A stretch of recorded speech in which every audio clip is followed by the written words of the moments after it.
పట్నం అనడం గడ్డి పడుతుంది అక్కడ వినపడలేదు. అది ఇప్పుడు శ్రీ శ్రీ శ్రీ తినాథ్ గురుజీ వలసిన అమర సూత్రమా వారానికి చెప్పులు మనం చెప్పుకోవడం జరుగుతుంది. ఈ వారం 311 నుంచి 315 వరకు. 311వ సూక్తి. ప్రపంచంలో జీవులందరూ ఆస్తులు బాగా పెరిగితే సుఖంగా ఉన్నానని, ఆస్తులు తరిగితే సుఖం తరిగిపోతుందని నిర్ణయానికి వస్తారు. నిజానికి అదే నిజమైతే మనిషికి సంతృష్టి అవస్థ గాఢ నిద్రలో తన దేహాన్ని ఆస్తిపాలన్నీ మర్చి ఉంటాడు. మరి ఆ సమయంలో ఏమీ లేని వ్యక్తి అశాంతిగా దుఃఖంగా ఉండగా సుఖంగా నిద్రించున్నాడు. వాస్తవం ఏంటంటే సుఖం మనిషిలో సహజంగా ఉందే కానీ బాహ్యం వల్ల వచ్చేది కాదు. చూడండి, ప్రపంచంలో జీవులందరూ ఆస్తులు బాగా పెరిగిపోతే సుఖంగా ఉన్నామని, ఆస్తులు తగ్గిపోతే సుఖంగా లేవని అనుకుంటుంటారు. అదేమీ లేదండి. ఎవరైతే పరిపూర్ణ మనశ్శాంతితో మరి అన్ని ఏంటంటే మనకి తినడానికి కూడు, కట్టుకోవడానికి గుట్ట, అలాగే పడుకుంటే నిద్ర, ఈ 3 ఎవరికైతే ఉన్నాయో వారే నిజమైన ఆస్తిపాస్తులు ఉన్నటువంటి వారు అండి. ఎటువంటి జబ్బులు లేకుండా పరిపూర్ణ ఆశలతో మరి కట్టుకోవడానికి గుట్ట, తినడానికి తిండి, పడుకుంటే నిద్ర పట్టం, ఈ 3 కూడా ఎవరికైతే ఉన్నాయో వారే నిజమైన ఆస్తిపాలు అని చెప్పి యొక్క సూత్ర యొక్క ఉద్దేశం. అలాగే 312 సిద్ధుల కోసం అన్వయించేవారు రాజబాట వదిలి సందుల్లో ప్రయాణం చేసినట్లు లెక్క. నిజానికి ఆత్మ సత్కారం శక్తి కలిగితే సామాన్య శక్తుల్ని కలిగినట్లే. నిజానికి నీకు ఒక సామాన్య శక్తి కలిగి అది పాలించాలన్నా గుర్తించడానికి ఇతరులు ఉండాలి కదా. అందుకని ఇతరులు లేకుండా వ్యక్తం కాని సిద్ధి జ్ఞానం కాదని తెలుసుకో. అందుకే ఆత్మజ్ఞానం కొరకు పాటుపడు.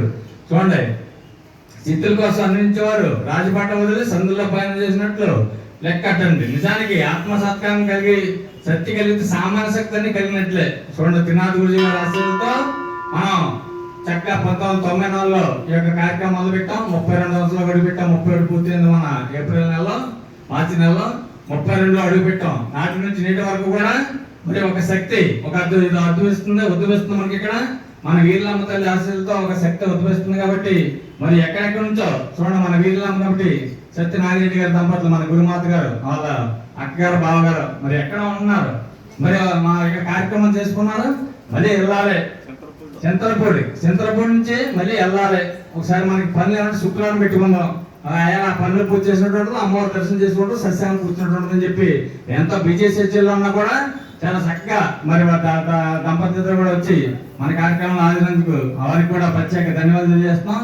అమ్మదే ఉంటే అన్ని ఉన్నట్లే కాబట్టి అమ్మవారిని పరిపూర్ణంగా ఎవరైతే ఉంటారో వారికి అన్ని కూడా విజయాలు చెందుతాయి అని చెప్పి మరి అమ్మవారిని వీరులంతల్ని నమ్ముకుని ఆ రోజుల్లో తీసుకొచ్చిన వ్యక్తుల్లో మన నాగిరెడ్డి గారు, సత్య నాగిరెడ్డి గారు కూడా కుటుంబం కూడా ఒకటని చెప్పి తెలియజేసుకుంటూ అమ్మవారికి ఆశలు పరిపూర్ణంగా వారి కుటుంబాలు కూడా ఉండాలని చెప్పి అమ్మవారి మనసుతో కూర్చున్నాం. అలాగే 313 నీవు నిజానికి నీకు నచ్చిన గురువుకి, దైవానికి శరణాగతి అవ్వాలి. కానీ వైరాగ్య భావంతో నీ ఉద్యోగాన్ని, భార్య బిడ్డల్ని, భోగభాగ్యాన్ని పరీక్షించవలసిన పని లేదు. కానీ ముఖ్యంగా అందరిపై ప్రేమ, కరుణ, భూతదయ మొదల గుణాలు కలిగితే ఇంటి నుంచి ఎక్కడికో పారిపోవలసిందే సరికదా. అన్నిటికన్నా పరిచయం కోరిక పండిన పండు వలె మనం మనసు నుండి రాలిపోతున్నట్టుంది.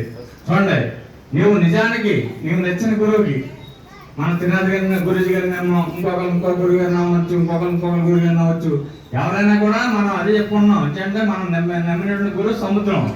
అలాగే మిగిలిన గురువులందరూ కూడా నదులన్నీ కూడా సముద్రంలో కలుస్తున్నాయి కాబట్టి పరిపూర్ణ విశ్వాసంతో అందరినీ కూడా సంభావంతో చూసినట్లయితే మనకి గురుతత్వం, అలాగే గురు దర్శనాన్ని సస్యానికి వచ్చాం. భార్య పెట్టిన ఉద్దేశం మళ్ళీ వెళ్ళిన తర్వాత మళ్ళీ భార్య పెట్టడంతో అలాగే మన సంసారంలో మళ్ళీ ఎలా పాల్గొంటున్నాం. అలాగా మరి అన్ని వదిలేసి మనం వైరాగ్యాన్ని మార్పుంది మన కార్యక్రమం చేయక్కర్లేదు. 1 గంట సమయం దైవ కార్యక్రమం ఉపయోగించినట్లయితే ఇదే మనకు కూడా వచ్చేటువంటి ఏమంటే ఈ దైవ కార్యక్రమాలు గుళ్ళు కట్టేందుకు, సత్సంగంలో పాల్గొనడం, ఈ యొక్క నామం చేయడం, అలాగే మంచి కార్యక్రమం ఎవరైతే చేస్తున్నారో ఇవే మనకు కూడా వస్తాయి. మనకు కూడా ఉన్నటువంటి సేలు కానీ, డబ్బు కానీ, ఆస్తులు కానీ, ఇల్లు కానీ ఏవి కూడా, భార్య కానీ, బిడ్డలు కానీ ఎవరు కూడా ఏమి రాదన్నమాట, భర్త కానీ. కాబట్టి మనకు కూడా వచ్చేటువంటి ఏమంటే ఈ యొక్క చేసుకున్న సేవ, ఈ చేసుకున్న పుణ్యఫలం వస్తుందని చెప్పి యొక్క సూత్ర ఉద్దేశం. 314 ఆత్మ విచారణ చేయి.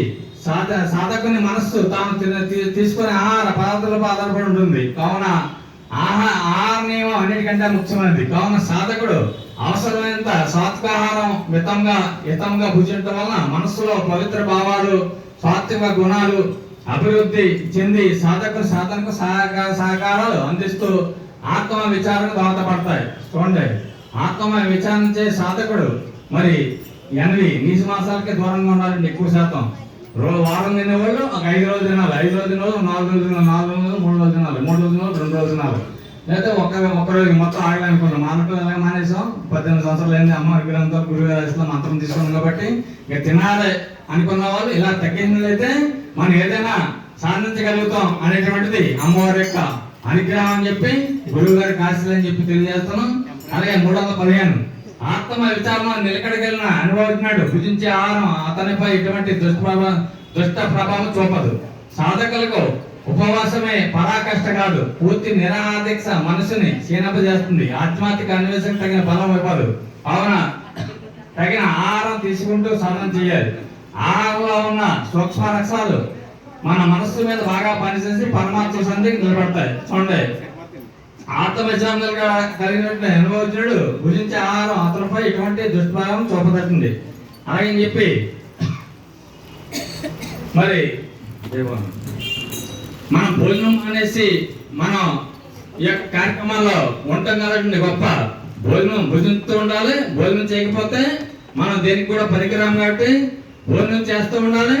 అలాగే ఈ యొక్క దైవ కార్యక్రమం ముందు నడిపిస్తున్నాడు. భోజనం ప్రధానం కాబట్టి భోజనం గట్ట మానేసి మనం మరి మంచి కటికోపాసాలు చేస్తే మన ఆరోగ్యం సహకరింది కాబట్టి అన్ని కూడా చేసుకుంటూ ఈ యొక్క దైవ కార్యక్రమం ఉన్నట్లయితే అమ్మవారి యొక్క స్వామివారి యొక్క అనుగ్రహం బాగా కలుగుతుందని చెప్పి కాబట్టి 1 గంట సమయం సత్సంగానికి కేటాయించని చెప్పి ఆ రోజున మన త్రినాథ్ గురుజీ గారు మనకి కేటాయించారు. ఆ రకంగానే మరి ఎన్ని పనులన్నా కూడా 1 గంట సమయం ఈ కార్యక్రమంలో కూర్చొని ఈ కార్యక్రమాన్ని 32 సంవత్సరాలుగా 1 సంవత్సరం 2 సంవత్సరాలు కదమ్మా 32 సంవత్సరాలుగా దిగువలు దిగుతున్నారు, ఎక్కువ ఎక్కుతున్నారు.